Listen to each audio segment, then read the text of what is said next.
Welcome back.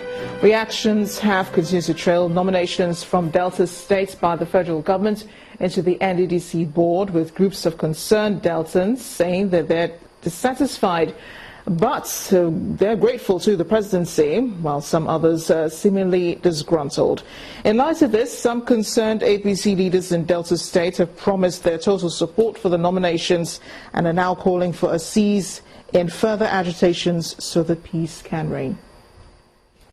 Some persons who say they are from the Ishakiri ethnic nationality have been agitating against the absence of an Ishakiri indigene on the list of the NDDC board nominees forwarded by the presidency to the Senate for confirmation. Following the pockets of protests and agitations, some concerned leaders of the APC have come out to state their position on the matter. They say that the nominations are not based on tribes and ethnicity, but state interests. Our opinion is that the nominations into the NDDC board by Mr. President were done on merit and in line with Section 2(1) and 12(1) of the NDDC Act, which stipulates that a total of 19 persons shall be appointed to the board. According to them, the president had acted within the ambit of the law by appointing Engineer Samuel Adenakewe Ajogbe, an Urobo indigene from Ereni of Ugeli North local government area in Delta State. What is paramount is that the person so nominated must be from an oil-producing area of the state. In like manner, the nomination of Dr. Ogaga Ifowodo, who is an Isoko by tribe, as Delta State representative is appropriate by virtue of the fact that he's also from an oil-producing area of the state. The Ishakiri agitators are insisting that an Ishakiri indigene, Engineer Tuyo Omasuli, who served as the executive director of projects on the board that was dissolved last year, should be reappointed to complete the remaining 2 years of the stipulated 4-year tenure of the board, or in his place, another Ishakiri indigene. The menace of erosion and the devastation it leaves in its trail continues to elicit reactions from residents of communities across Nigeria, especially those in the southeast region. The latest comes from Nkwere, local government area of Imo State, where a 17-year-old girl was killed by floodwaters about a week ago. The community and the girl's mother are calling on the federal government to intervene. The residents of the Anua Bunwas in Obinocha village, Nkwere, local government area of Imo State, has continued to witness a beehive of activities following the tragedy that struck the community. A heavy downpour that lasted for over 6 hours last weekend resulted in flooding, which took with it, as usual, a large portion of the earth, and tragically, China Zaram Anua Bunwa, a 17-year-old schoolgirl who was returning from a domestic errand. Her widowed mother, Mrs. Charity Anwabunwa, continues to receive sympathizers, including traditional leaders in the community and the federal lawmaker. She went with her schoolmates. They went to Amoju to buy some gifts that they will give to their senior. The girl she went out with came here and said that flood carried her. Obi Chijioke Okwara laments the unending devastation his people suffer from the natural disaster and calls for help from the highest authorities. Let the life lost of this girl be a mark, be a very fundamental reason. The federal government should take erosion menace in this country very serious. Particularly, I repeat, particularly in the southeastern zone. A member representing Isu, Nkwere, Njaba and Wangele federal constituency at the National Assembly, Mr. Jones Onyerere, says he will again bring the attention of the legislature and the executive to the problem for more concrete actions to be taken. Here we have an opportunity that we have a president who is willing to make do all his promises. And I think this is an ample opportunity for him to also show that indeed that he is a president whom we believe in.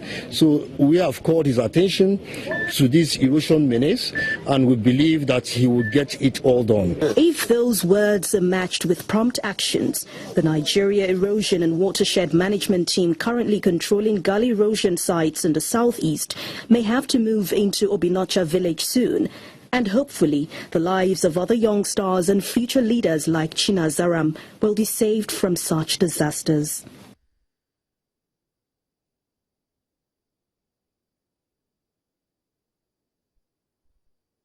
The realization that education is an important tool for survival in an ever-shrinking global market has driven the number of those seeking knowledge and training in relevant skills in institutions of higher learning across the country.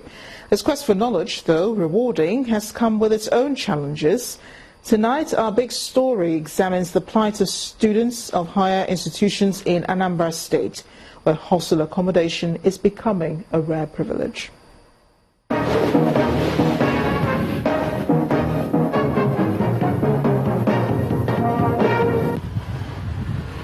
This is Imo State College of Education in Anambra East local government area.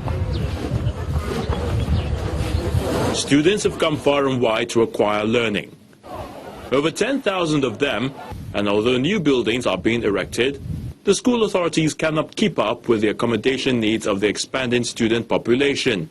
This one can only accommodate about 130-something students.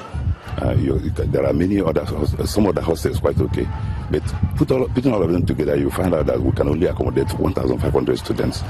A scant 15% are lucky to enjoy these amenities. Most have sought accommodation in houses off campus, which are sometimes quite far from the school. The only access through roads like this, and they have no option but to bear the conditions thrust on them. We have 60 rooms here, and in some of the rooms there are 2 people occupying a room. So you can now multiply 2 people for each room, 60. It's going to be about 120, while we have just a 1,000 liters tank upstairs there. So there is no enough water, there is no light. The whole compound is littered with dirt. Authorities believe that the harsh conditions have caused some to turn to crime. A bust by the National Drug Law Enforcement Agency earlier in the year at a private hostel in Awka, the state capital, reveals that some of the students living there were suspected of drug trafficking. Again, students leaving off campus suspected to be cultists were paraded by police. The provost of Imo State believes the tendency towards misdemeanor could be reduced if the government would get more involved in their welfare. I believe that when the students live in the hostel, they are guided better. Over at the Federal Polytechnic Oko in Orumba North local government area of the state, the story is one of an institution which since 2010 has fought to restore the dignity of education by putting up new lecture blocks and hostels. But with the student population now at 7,000, facilities house less than 40%, and landlords of buildings in the towns are cashing in on the opportunity for easy money. The rental is very high here, and some of our landlords are being insensitive. They don't care about our safety, they don't care whether we have lights and so many other things. We have bad roads here. In my hostel, you see some people paying 105, 110, 120. We don't go for night classes because of the fear of the hoodlums. The institution is prepared to partner with organizations to make conditions easier on the students. Corporate organizations, what's their social responsibility? Even when they want to do business, they can come to us, we'll do business together. They can build, operate, and transfer to us. We can provide the land. We can provide some other logistics that could make the business flow. With a population of about 25,000 students spread over 3 campuses, the situation at the Nnamdi Azikiwe University is much worse. Students occupy rooms in so many different areas of the state capital. Their vice-chancellor laments that campus hostels cater for only 10% of the student population. In as much as we have peripheral facilities outside the university, we feel better if the students are living on campus. If they are within the university, they will really pass through the university and live the core university life with the ethos of the university system. Although structures are springing up in all these institutions, it has become clear that help is needed from other quarters, like the government, private institutions, and others for safer and more comfortable accommodation, to give students the best chance to succeed in character and learning.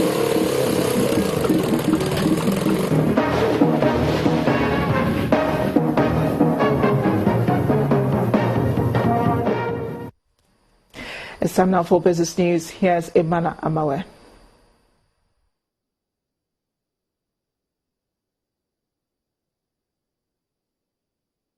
You first. First Bank.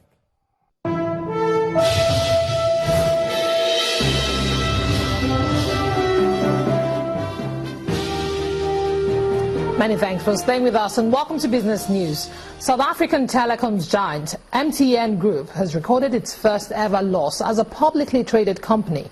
The setback is blamed significantly on the reduced but hefty 330 billion naira, that's about $1.2 billion fine, agreed in June with the Nigerian Communications Commission. In a statement released on Thursday, the company expects its headline loss to come in a range of 285 cents to 255 cents per share in the first half of 2016, and a basic loss per share of between 315 cents and 285 cents. MTN Nigeria's performance was impacted by the disconnection of 4.5 million subscribers in February 2016, while the group also attributed other losses to underperformance in South Africa, depreciation of the rand, and hyperinflation on its subsidiary, MTN Irancell. MTN was initially fined a record penalty of 1.04 trillion naira, about $5.2 billion by Nigeria's telecoms regulator in 2015 for missing a deadline to deactivate over 5 million unregistered SIM cards. And the economic management team of the Nigerian government met on Tuesday this week with some financial experts for consultations on how to grow the economy out of recession. One of the areas being considered is expansionary budgetary spending that the chairman of the Nigeria Economic Summit Group, Mr. Bukar Kyari, says is inadequate in size and speed. Mr. Kyari was speaking on our show Business Morning. Contraction that has started since the beginning of the year appears to be continuing. We are in what economists term as technically we are in a recession because of the fact that we have had 2 quarters of negative growth, negative GDP growth. And my own belief is that we have still not hit the bottom. However, the government can actually act as quickly as possible to arrest the situation and turn the curve around. The only thing is that there has been effort by government and also in discussions by analysts and so on and so forth how to arrest the situation. Because sometimes when something is about to start and you put in place the remediation early enough, you may arrest the situation. The Nigerian Stock Exchange rallied at the close of today's trading after 3 consecutive bearish sessions as investors chaired Wednesday's auction of 245.18 billion naira worth of T-bills by the CBN. Well, BC Adebayo has more.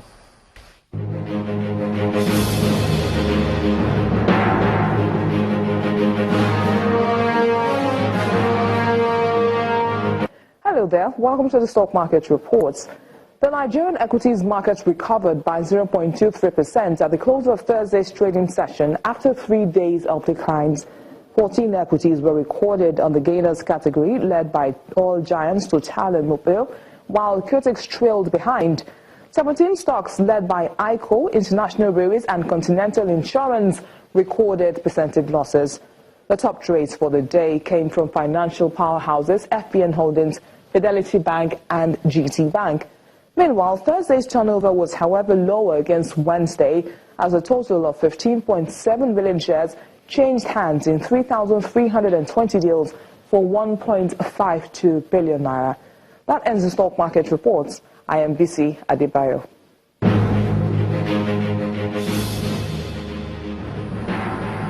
Very many thanks, BC. Now, most of the major markets around the world, except the US and South Africa, ended Thursday's session on a positive note as investors hailed Bank of England's record low rate cut. Here are the numbers.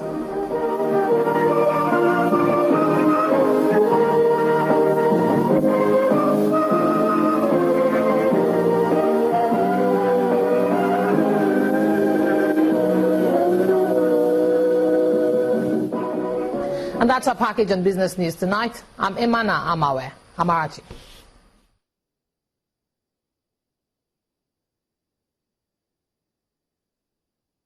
You first.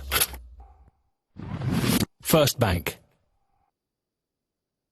Next on the news at 10, Nigeria's Dream Team 6 arrive in Brazil hours before opening match in Olympic Games opener against Japan after flight hitches. We'll have more sports news. Please join us again.